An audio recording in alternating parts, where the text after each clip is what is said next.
নিজ নিজ কর্মক্ষেত্রে ফিরতে শুরু করেছেন অন্তর্বর্তী সরকারের উপদেষ্টারা। ইতোমধ্যেই বেশিরভাগ উপদেষ্টা সরকারি বাসা ছেড়েছেন, তবে অনেকে এখনও আছেন সরকারি বাংলো বা অ্যাপার্টমেন্টে। তবে প্রায় প্রত্যেকেই গণমাধ্যম এড়িয়ে চলছেন, আছেন লোকচক্ষুর অন্তরালে। গত দুদিনে অন্তত 10 জন সাবেক উপদেষ্টার বাসায় যায় সময় সংবাদ, কিন্তু বাসায় থাকার পরও কোনো উপদেষ্টা দেখা করতে রাজি হননি। মুঠোফোনেও যোগাযোগ করে তাদের বেশিরভাগকেই পাওয়া যাচ্ছে না। যদিও জনমনে প্রশ্ন আছে, কোথায় আছেন ইউনূস সরকারের উপদেষ্টারা? আতিকুর রহমান তমালের বিশেষ রিপোর্ট।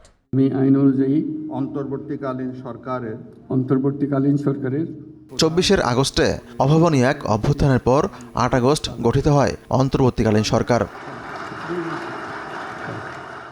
ডক্টর মোহাম্মদ ইউনূসকে প্রধান করে 16 উপদেষ্টা নিয়ে যাত্রা শুরু করে অভ্যুত্থান পরবর্তী সরকার। পরবর্তীতে এই পরিষদে যুক্ত হন আরও কয়েকজন উপদেষ্টা, সঙ্গে যুক্ত হন কয়েকজন বিশেষ সহকারী। বিকাশ পেমেন্টে 10,000 টাকার বেশি অফার। শপিং চলছে তো। দায়িত্ব গ্রহণের 1.5 বছরের মাথায় নির্বাচনের মধ্য দিয়ে তারেক রহমানের নেতৃত্বে সরকারে আসে বিএনপি। কিন্তু নতুন সরকারের শপথের আগেই প্রধান উপদেষ্টার ডাক, টেলিযোগাযোগ ও তথ্যপ্রযুক্তি মন্ত্রণালয়ের বিশেষ সহকারী ফয়েজ আহমেদ তৈয়ব দেশ ছাড়েন।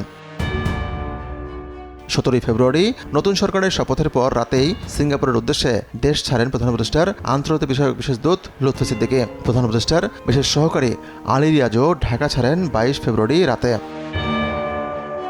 এসব কারণে সরকার পরিবর্তনের পর সভাপতির প্রশ্ন দেখা দিয়েছে, সাবেক উপদেষ্টারা কে কোথায় আছেন। গত দুদিন সরেজমিন পরিদর্শনে গিয়ে দেখা যায় অন্তর্বর্তীকালীন সরকারের প্রধান উপদেষ্টা যমুনাতেই অবস্থান করছেন। তবে সরকারের দায়িত্ব শেষ করে তিনি যোগ দিয়েছেন ইউনূস সেন্টারে। চলতি মাসের শেষ দিন তিনি যমুনা ছেড়ে তার নিজ বাসভবন গুলশানে ফিরবেন বলেও জানা গেছে।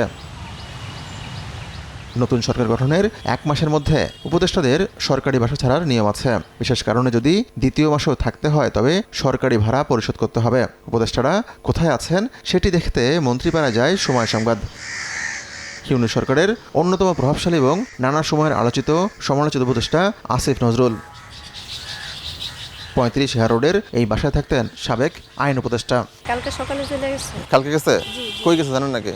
হ্যাঁ, ইউনিভার্সিটিতে গেছে। সেটি ছেড়ে ঢাকা বিশ্ববিদ্যালয়ের ফুলার রোডের আগারে বাসায় ওঠেন তিনি। তবে তার সঙ্গে যোগাযোগ করতে একাধিকবার ফুলার রোডের বাসায় গিয়েও সাক্ষাৎ মেলেনি। 20 নম্বরের বাসাতে না? কখন গেল বাইরে? ঘন্টাখানেক হয়ে গেছে।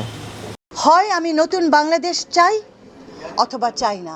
সমাজ কল্যাণ মন্ত্রণালয়ের উপদেষ্টা শারমিন এস মুর্শিদকে ফোন করা হলে এক ব্যক্তি ফোন ধরে বলেন তিনি বাসায় নেই। হ্যাঁ ম্যাডামের যে মানে বাইরে বলতে মানে দেশের বাইরে নাকি? না, দেশের বাইরে না, বাসার বাইরে আছেন। পরে হেয়ার রোডের তন্ময় ম2তে গিয়ে দেখা যায় তিনি সরকারি বাসাতেই আছেন। ম্যাডাম আছে না? জি ম্যাডাম একটু আছে, কিন্তু উনি ব্যস্ত আছে, এই মুহূর্তে দেখা করতে পারতেছে না। উনি বলতেছে যে আমি এই মুহূর্তে একটু ঝামেলার ভিতরে আছি, মিটিং করব। যদিও পরপর দুদিন চেষ্টা করে তার সাক্ষাৎ মেলেনি। যিনি উঠছেন উপদেষ্টা গণপূর্ত অধিদপ্তরের নথি বলছে বেশিরভাগ উপদেষ্টাই সরকারি বাসা ছেড়ে দিয়েছেন, বাকিরাও আছেন ছাড়ার প্রক্রিয়ায়। তবে এখনও সরকারি বাসায় আছেন বিদ্যুৎ ও জ্বালানি উপদেষ্টা ফাউজুল কবির খান। তিনি আছেন মিন্টো রোডের 4 নম্বর বাসায়। স্যার ঘুমাচ্ছে? 35 মিন্টো রোডের বাসায় আছেন পররাষ্ট্র উপদেষ্টা। প্রাথমিক ও গণশিক্ষা উপদেষ্টা বিধান রঞ্জন আছেন মিন্টো রোডের 5 নম্বর বাসায়। শিক্ষা উপদেষ্টা সিআর আবরার আছেন 34 মিন্টো রোডে। প্রত্যেকের বাসায় গিয়ে এবং মোবাইলে একাধিকবার কল করা হলেও তারা সাড়া দেননি। সরকারি আবাসন পরিদপ্তরের সূত্রে জানা গেছে পরিবেশ উপদেষ্টা সৈয়দা রিজওয়ানা হাসান, স্বরাষ্ট্র উপদেষ্টা জাহাঙ্গীর আলম, ওয়াহিদুদ্দিন মাহমুদ, ফরিদা আখতার, এম সাখাওয়াত হোসেন ও মোস্তফা সরোয়ার ফারুকী সরকারি বাসার সুবিধা না নিয়ে ঢাকায় নিজ বাসাতেই ছিলেন। পাথর লুটপাট যাতে বন্ধ হয় সেজন্যই তো ফিল্ডে গিয়েছিলাম। দায়িত্ব শেষে 18 ফেব্রুয়ারি বাংলাদেশ পরিবেশ আইনজীবী সমিতি বেলায় আবারও কাজ শুরু করেছেন সৈয়দা রিজওয়ানা হাসান। একাধিকবার ফোন করা হলেও তিনি ফোন রিসিভ করেননি। তবে এতটুকু নিশ্চিত হয়ে গেছে যে উপদেষ্টারা সবাই দেশে আছেন। 2-1 বাদে সব উপদেষ্টাই গণমাধ্যমকে এড়িয়ে চলছেন। নৌপরিবহন মন্ত্রণালয় সামলানো এম সাখাওয়াত মুঠোফোনে জানান, দায়িত্ব পালন করলে তিনি নোয়াখালীর হাতিয়ায় নেওয়া একটি প্রকল্প দেখতে গিয়ে মানুষের সহযোগিতা পেয়েছেন। আগামী দিনগুলোতে নিজের লেখালেখি ও শিক্ষকতায় ফিরবেন তিনি। আমি মনে করি যে আমার যা সক্ষমতা ছিল, যা প্রজ্ঞা ছিল, যা সততা ছিল, সমস্ত কিছু দিয়ে আমি কাজগুলো করেছি। জনমানুষ বলছে অন্তর্বর্তী সরকারের সব উপদেষ্টার ভূমিকা বিতর্কিত ছিল না।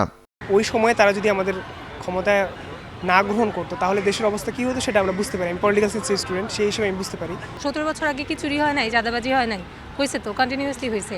কিন্তু আমরা কি এই ডিবেটে, এই যে আমি বলতে পারছি ইন্টারভিউতে এসে, আপনি কি আমাকে কোশ্চেন করতে পারছেন? এই যে আমরা এই ডিবেটটাতে আসতে পেরেছি যে তারা সবাই অন্যায় করছে কি করে নাই, এটাই তো একটা অ্যাচিভমেন্ট না? তাই সবারই লোকচক্ষুর অন্তরালে চলে যাবার কোনো কারণ নেই বলেও মনে করেন তারা। নতুনের আগমনে পুরাতনের বিদায়, এটাই প্রকৃতির নিয়ম। তবে মানুষ বলছে ইউনূস সরকার ও তার উপদেষ্টারা সব দিক দিয়ে সফল সেটি বলার কোনো সুযোগ নেই। আছে নানাবিধ ব্যর্থতা, আছে বিচিত্র সব মব সন্ত্রাস, আটকাতে না পারার গ্লানিও। তবে এটিও সত্য যে এই সরকার একটি সুষ্ঠু নির্বাচন করতে পেরেছে। আর সব কিছু বাদ দিলেও এই একটি কারণেই বাংলাদেশের রাজনৈতিক ইতিহাসে এই সরকার বিবেচিত হবে গুরুত্বের সাথে, ইতিবাচকভাবেই। আতিকুর রহমান তমাল, সময় সংবাদ, ঢাকা।